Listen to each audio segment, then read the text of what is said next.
Okay students, तो last class में हम लोगों ने ऑर्गेनिक केमिस्ट्री में एक चैप्टर स्टार्ट किया था, some basic concepts of organic chemistry. Some basic concepts of organic chemistry में आज हम लोग पढ़ेंगे bonding in organic compounds. Actually students, सच बात तो ये है कि किसी भी ऑर्गेनिक कंपाउंड में बॉन्ड का नेचर हम केमिकल बॉन्डिंग चैप्टर के हेल्प से समझ सकते हैं। You know, there are basically two type of the bonds are possible. एक तो है सिग्मा बॉन्ड एंड दूसरा है पाई बॉन्ड। सपोज अगर हम कहीं पर बॉन्डिंग इन ऑर्गेनिक कंपाउंड की बात करें तो बॉन्डिंग इन ऑर्गेनिक कंपाउंड में दो तरह के बॉन्ड हो सकते हैं। यानी कि एक्चुअली ये देखा जाए तो it is the type of the covalent bond. ये कोवेलेंट बॉन्ड का टाइप है, यानी कि कोवेलेंट बॉन्ड के टाइप से ही हम इसको समझ सकते हैं। ओके स्टूडेंट, तो कोवेलेंट बॉन्ड दो तरह के ओवरलैपिंग से बन सकता है। एक तो हो सकता है उसमें सिग्मा बॉन्ड और दूसरा क्या हो सकता है, पाई बॉन्ड हो सकता है। ओके, तो sigma bond and pi bond actually हम दो तरह के बॉन्ड समझते हैं। There are two type of the bonds are possible.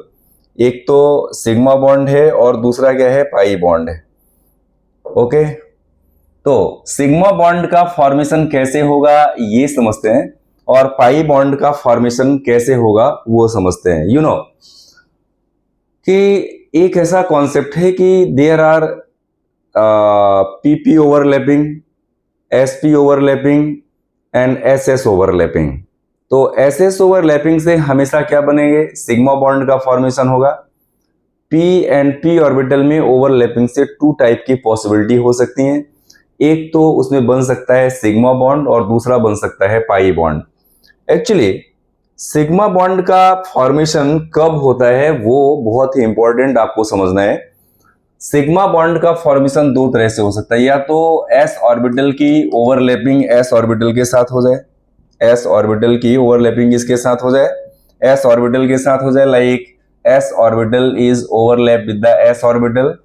Like आपने H2 का फॉर्मेशन किया तो हाइड्रोजन का एटॉमिक नंबर 1, तो 1H1 यानी इसका इलेक्ट्रॉनिक कॉन्फिगरेशन ऑफ 1s1 लिखोगे। तो दूसरा हाइड्रोजन भी ऐसा सेम होगा तो उसका इलेक्ट्रॉनिक कॉन्फिगरेशन कैसा हो जाएगा, 1s1, यानी 1s orbital of the hydrogen का 1s ऑर्बिटल और उसी हाइड्रोजन का दूसरा। तो इन दोनों के बीच में अगर ओवरलैपिंग हो जाए तो हमेशा सिग्मा बॉन्ड बनाएगा।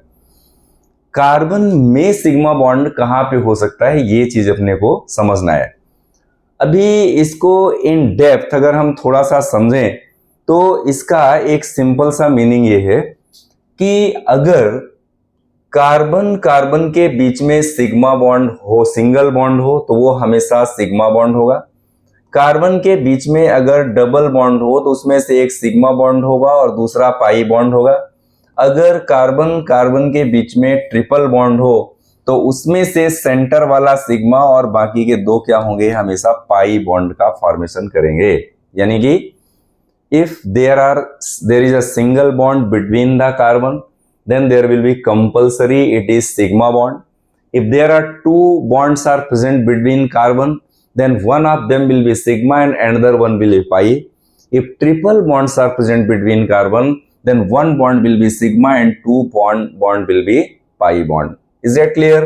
तो एक बात यहाँ पर समझ सकते हैं कि पाई बॉन्ड का फॉर्मेशन कौन से केस में होगा, यानी पाई बॉन्ड कब बनेगा। अब ऐसा भी तो हो सकता है कि कार्बन की बॉन्डिंग मान लो हाइड्रोजन के साथ हो जाए ऐसी, तो भी यहाँ पे सिग्मा बॉन्ड होगा।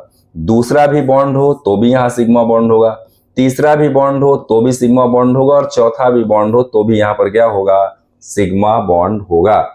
अब क्वेश्चन ये है कि सिग्मा बॉन्ड के नंबर से क्या हम नेचर ऑफ हाइब्रिडाइजेशन को समझ सकते हैं? जी हाँ, बहुत ही सिंपल कॉन्सेप्ट है कि अगर कहीं पर सपोज एक ही सिग्मा बॉन्ड है तो वो हमेशा कैसा होगा, मान लो जैसे कार्बन के बीच में आपने सिंगल बॉन्ड लगाया तो ये सिग्मा बॉन्ड होगा और ये कार्बन जो होगा वो कैसा होगा, चार ऐसे हाइड्रोजन इसके साथ, ऐसे हाइड्रोजन तीन हो जाएंगे, इसके साथ भी हाइड्रोजन। तो ये जो एक सिग्मा बॉन्ड है this one sigma bond, suppose ये वन जो आपने सिग्मा बॉन्ड बनाया, ये सिग्मा बॉन्ड के कारण ये कार्बन कैसा है, एक सिग्मा, दूसरा सिग्मा, तीसरा और चौथा, इस कार्बन के सराउंडिंग में 4 सिग्मा बॉन्ड है, यानी इसका हाइब्रिडाइजेशन sp3 होगा। कैसा हाइब्रिडाइजेशन होगा, sp3 हाइब्रिडाइजेशन होगा।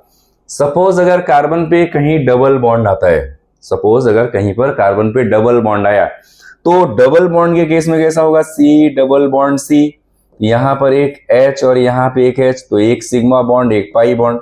तो how many sigma bonds are present in one carbon atom, this sigma bond, this sigma bond, this sigma bond, तो टोटल सिग्मा बॉन्ड कितने हो गए, 3। तो इसका हाइब्रिडाइजेशन होगा sp2, ये पॉइंट आपको ध्यान में रखना है। अब मान लो कभी कार्बन कार्बन के बीच में ट्रिपल बॉन्ड हो, तो ऑब्वियसली यहां पर एक हाइड्रोजन होगा यहाँ पे। तो अगर यहाँ पे सिग्मा बॉन्ड है तो एक सिग्मा बॉन्ड ये, तो एक कार्बन पर 2 सिग्मा बॉन्ड है, और इस केस में इसका हाइब्रिडाइजेशन कैसा होगा, sp होगा। 3 केस मैंने आपको बताए, सिंगल बॉन्ड है sp3 hybridization, tetrahedral geometry, double bond तो 3 सिग्मा बॉन्ड होंगे, sp2 hybridisation, trigonal planar structure. अगर यहाँ पर sp हाइब्रिडाइजेशन है यानी कि सिंगल बॉन्ड है, तो स्ट्रक्चर कैसी होगी, लीनियर होगी। ये आप लोगों ने पहले भी इसमें पढ़ा हुआ है। ओके, तो नंबर ऑफ बॉन्डिंग के बेस पर अगर हम कुछ क्वेश्चन सॉल्व करें, तो एक आध क्वेश्चन ले लेते हैं कि कैसे इसमें से क्वेश्चन बन सकते हैं। लेकिन उसके पहले एक जो इंपॉर्टेंट चीज है मैं आपको समझाता हूं, एक क्वेश्चन के फॉर्म में मैं आपको देता हूं कि how many sigma and pi bonds are present between the 2 atoms and which type of the hybridization is found there. Okay student, तो एक्चुअली यहां पर एक जो सबसे इंपॉर्टेंट चीज है वो समझ लेते हैं कि दोनों ही केस में सिग्मा एंड पाई बॉन्ड कैसे कैसे बन सकते हैं। Is it clear? अब देखो, मान लो आपने बेंजीन लिया, suppose you are taking benzene. आपने बेंजीन की स्ट्रक्चर में how many sigma and how many pi bonds are present there, तो सबसे पहले तो आपको स्ट्रक्चर पता होना चाहिए। बेंजीन की अगर आप स्ट्रक्चर बनाओ तो ये इसका लीनियर स्ट्रक्चर है, लाइन रिप्रेजेंटेशन है। इसको डिटेल में देखो तो यहाँ पर carbon carbon carbon carbon carbon carbon and carbon. अभी अल्टरनेट पोजीशन पर हर जगह डबल बॉन्ड है, और यहाँ पे हर एक कार्बन के सामने क्या है, एक हाइड्रोजन, ऐसा एक एक हाइड्रोजन। Is it clear? अब देखो, अभी ये जो बॉन्ड है ना, ये जो बॉन्ड है वो कौन सा है, सिग्मा बॉन्ड है। ये कार्बन और हाइड्रोजन के बीच में आपने देखा यहाँ पर एक बॉन्ड है, तो ये सिग्मा बॉन्ड है, ये भी सिग्मा बॉन्ड है, इसमें से एक सिग्मा एक पाई है, यानी ये जो कार्बन है that is sp2 hybridized. All the carbon atoms in the benzene ring are sp2 hybridized. इसीलिए इस मॉलिक्यूल का शेप एक कार्बन के सराउंडिंग में कैसा होता है, ये और इसके साथ ये और इसके साथ ये और इसके साथ ये, तो ये जो स्ट्रक्चर बन जाती है वो कैसी बन जाती है, ट्राइगोनल प्लेनर स्ट्रक्चर बन जाती है, ट्राइगोनल प्लेनर स्ट्रक्चर बन जाती है।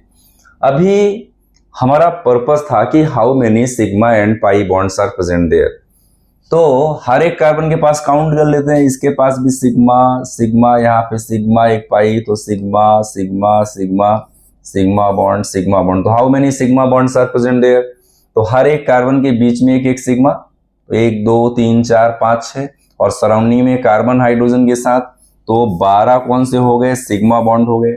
और पाई बॉन्ड कितने हो गए, ये डबल बॉन्ड सब पाई बॉन्ड है, तो यहाँ पर पाई बॉन्ड का नंबर कितना हो गया, 3 pi bond. Means we can say that there are 12 sigma bond and 3 pi bonds are present in benzene. एक दूसरा एग्जांपल ले लेते हैं, suppose you are taking CH3COOH यानी कि इथेनोइक एसिड, इसका नाम है इथेनोइक एसिड। इथेनोइक एसिड में कितने सिग्मा और कितने पाई बॉन्ड है वो समझते हैं।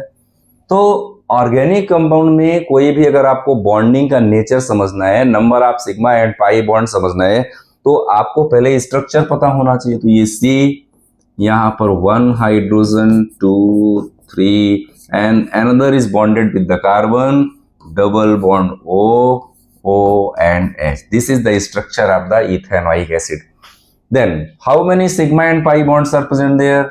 ये सिग्मा बॉन्ड, अभी इसके लिए थोड़ा कलर चेंज कर लेता हूँ, आपको अलग से दिखेगा। यहाँ पर सिग्मा बॉन्ड, ये यहाँ पे सिग्मा बॉन्ड, ये भी सिग्मा बॉन्ड, ये भी सिग्मा बॉन्ड, यहाँ पे पाई बॉन्ड, ये सिग्मा सिग्मा सिग्मा सिग्मा।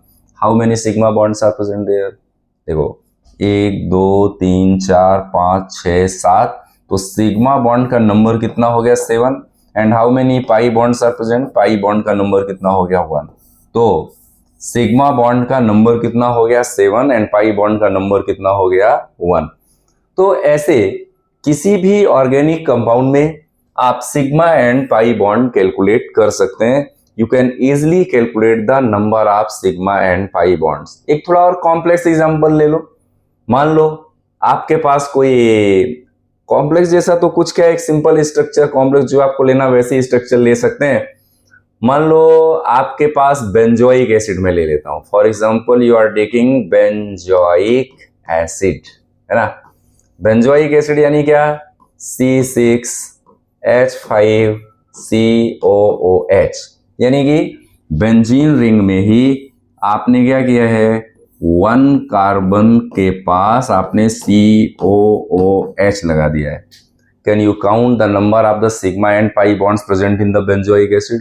बहुत ही सिंपल है, एकदम सिंपल है, आप इसको सॉल्व कर सकते हो। अभी देखो जो मैंने आपको एग्जांपल बताया ना इसमें सिग्मा एंड पाई बॉन्ड का, वो इसको इसके बेस पर आप सॉल्व करो, बहुत इजी है, एकदम सिंपली आप इसको सॉल्व कर सकते हो।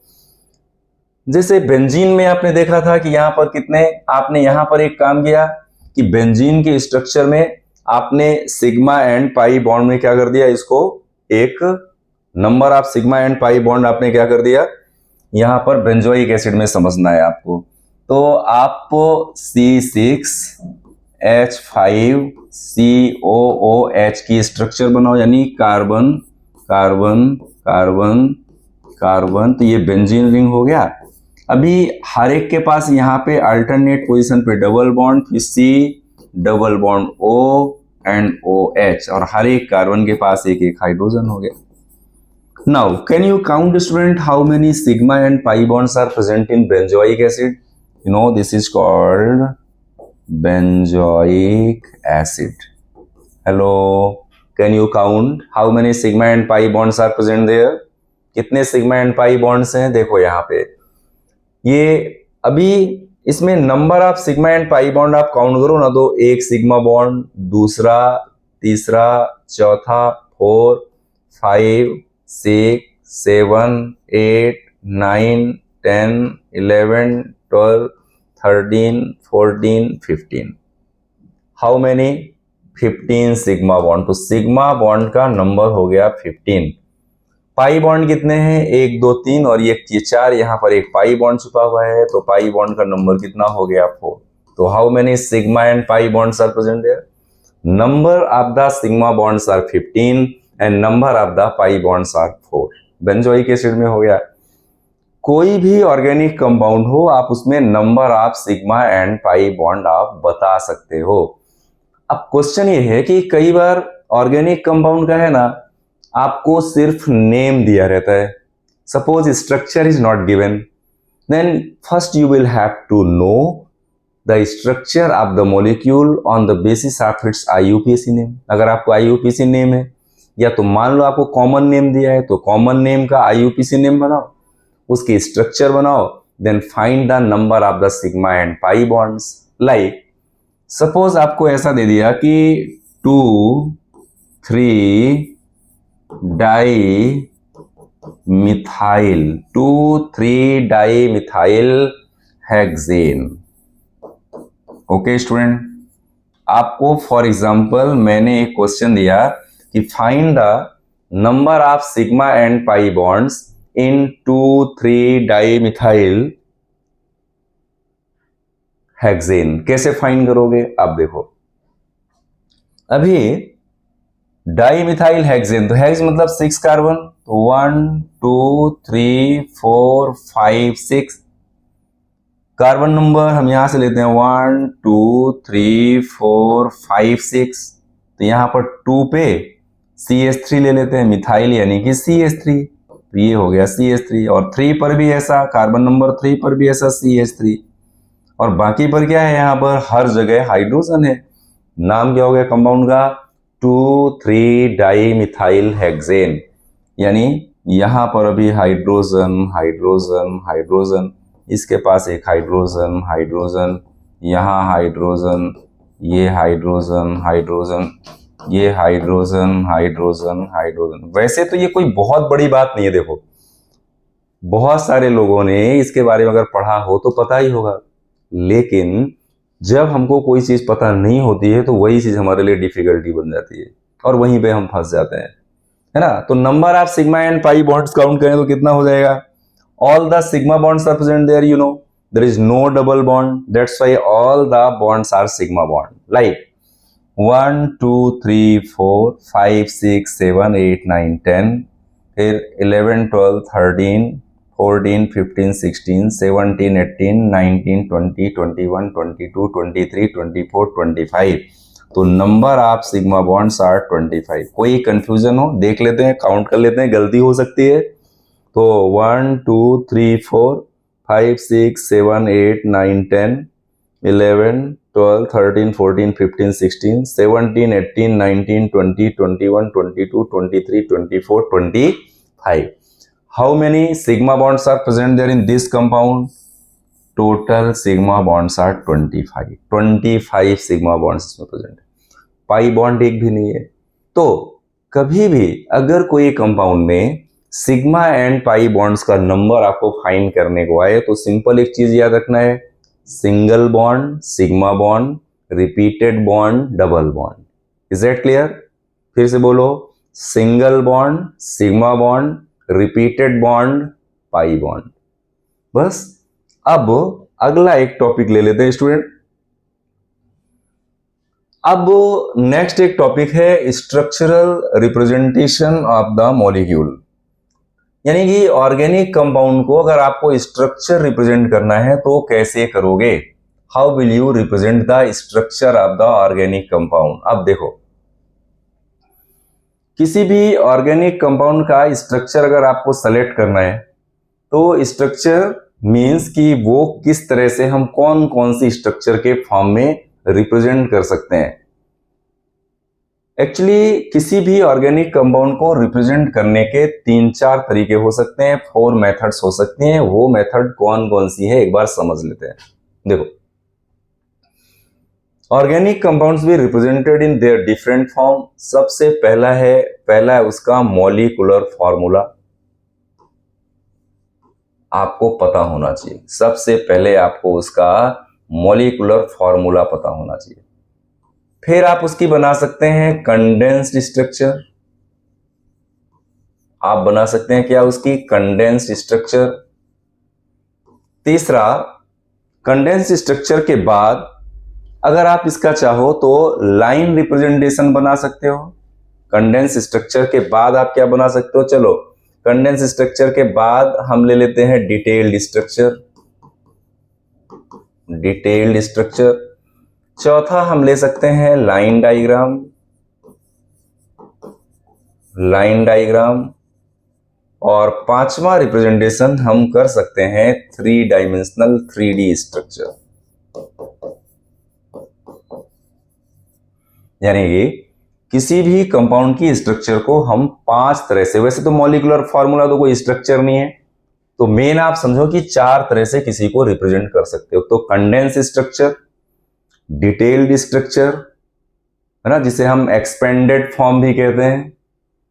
ओके, अगला है लाइन रिप्रेजेंटेशन या लाइन डायग्राम के फॉर्म में प्रेजेंट करना, और 3 डायमेंशन के फॉर्म में रिप्रेजेंट करना। तो सपोज कुछ हम मॉलिक्यूलर फॉर्मूलाज लेते हैं यहां पर और उनको कंडेंस स्ट्रक्चर, डिटेल्ड स्ट्रक्चर और लाइन डायग्राम के फॉर्म में पढ़ते हैं। 3 डायमेंशनल स्ट्रक्चर थोड़ा सा लेट पढ़ेंगे इसलिए, क्योंकि 3 डायमेंशनल स्ट्रक्चर में, 3D स्ट्रक्चर में थोड़ा सा 2-4 चीजें हैं जो आपको एक्स्ट्रा समझाना पड़ेगा, इसलिए। तो इसमें एक मॉलिक्यूल लेता हूं, सपोज मेरे पास है C3H8, The IUPAC name of this compound is propane. IUPAC name of this compound is propane. अगर मैं सबसे पहले इस स्ट्रक्चर में ध्यान दो कि सबसे पहले you will have to draw the number of the carbon, कितने कार्बन उनके बॉन्ड बना लो। तो ये आपने जो बनाया वो इसका क्या है, इसका मॉलिक्यूलर फॉर्मूला है। इसको कंडेंस फॉर्म में जैसे आपने 1 2 3, तो आप चाहो तो इसको ऐसा लिख सकते हो CH3 CH2 CH3। Is that clear? ये इसका मॉलिक्यूलर फॉर्मूला है और ये इसकी कंडेंस स्ट्रक्चर है। क्या हो गया फॉर्मूला इसका? CH3 CH2 CH3।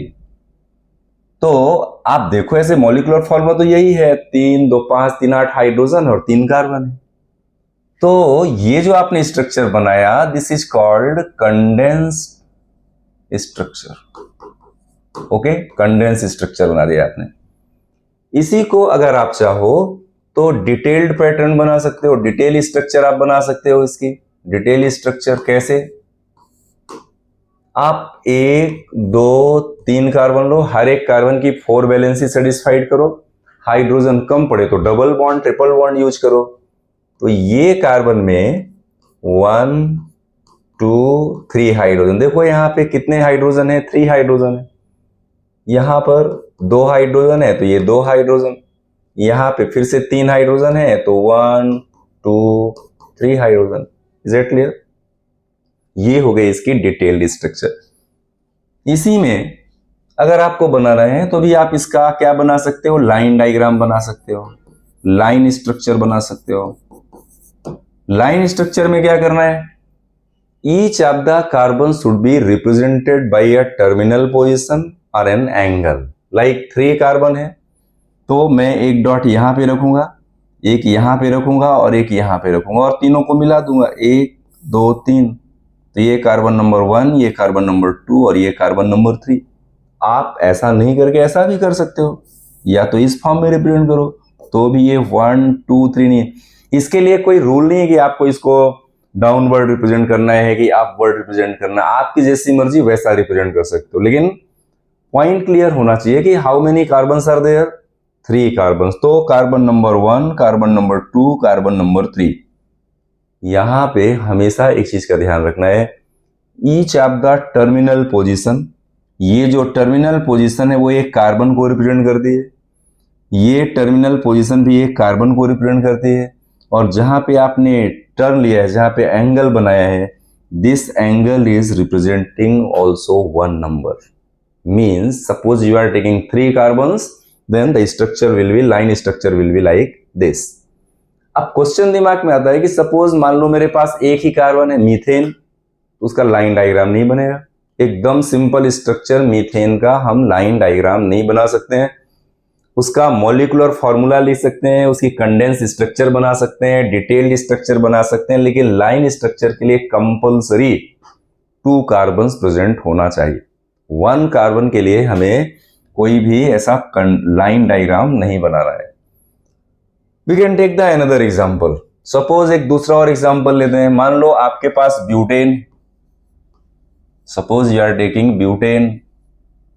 अब ब्यूटेन फॉर्मूला है C4H10। ये इसका हो गया मॉलिक्यूलर फॉर्मूला C4H10।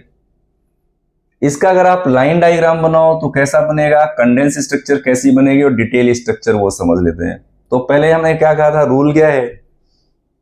सबसे पहले इसके 4 कार्बन बना लो, 1 2 3 4। हाँ, ऑब्वियसली अगर आपने सफिक्स एन लगाया है तो सफिक्स एन का मतलब क्या है कि single bond is present between carbon, तो कहीं भी डबल बॉन्ड तो है ही नहीं। तो यहां क्या हो जाएगा CH3, कैसे 3 और 1 बॉन्ड, ये तो 4 बॉन्ड हो गए टोटल। यहां पर 1 2 बॉन्ड है तो यहां पर क्या होगा CH2, यहां पर क्या होगा CH2 और यहां पर क्या होगा CH3। एकदम बेसिक से लर्निंग करेंगे, कुछ प्रॉब्लम नहीं आएगी। तो 1 बॉन्ड, बाकी का बचा कितना, 4 वैलेंसी है, 4 बॉन्ड होना चाहिए। तो आपने 1 बॉन्ड तो कार्बन से लगा दिया एंड 3 हाइड्रोजन वहां पे पुट कर देगा, तो 4 valency will be complete. In this carbon CH2 CH2 and last one is CH3। तो ये हो गया इसका कौन सा, इसका रिप्रेजेंटेशन आपने कर दिया, मॉलिक्यूलर फॉर्मूला, ये हो गया कंडेंस स्ट्रक्चर। अब इसका लेते हैं डिटेल स्ट्रक्चर। कैसे, 1 2 3 4 3 hydrogens are there, H, 2 hydrogens are there in second carbon, third carbon 2 hydrogen, and this one have 3 hydrogen. तो ये हो गया इसका कंडेंस स्ट्रक्चर, ये हो गया इसका डिटेल स्ट्रक्चर। इसी का लाइन डायग्राम बना देते हैं। सपोज 4 कार्बन आर देयर, तो आप क्या करोगे, 1 2 3 4, ये 4 कार्बन, 1 2 3 4। तो इस तरह से किसी भी मॉलिक्यूल के लिए condense, detail and line structure हम ड्रॉ कर सकते हैं। तो नेक्स्ट क्लास में इसके आगे कुछ और एग्जाम्पल लेंगे, थोड़े कॉम्प्लेक्स स्ट्रक्चर लेंगे और इन सभी कॉम्प्लेक्स स्ट्रक्चर को डिटेल में समझेंगे कि how can be draw the line diagram, 3 dimensional representation and other condense structures. तो आज की क्लास यहीं पे खत्म करते हैं, मिलते हैं नेक्स्ट क्लास में। Thank you.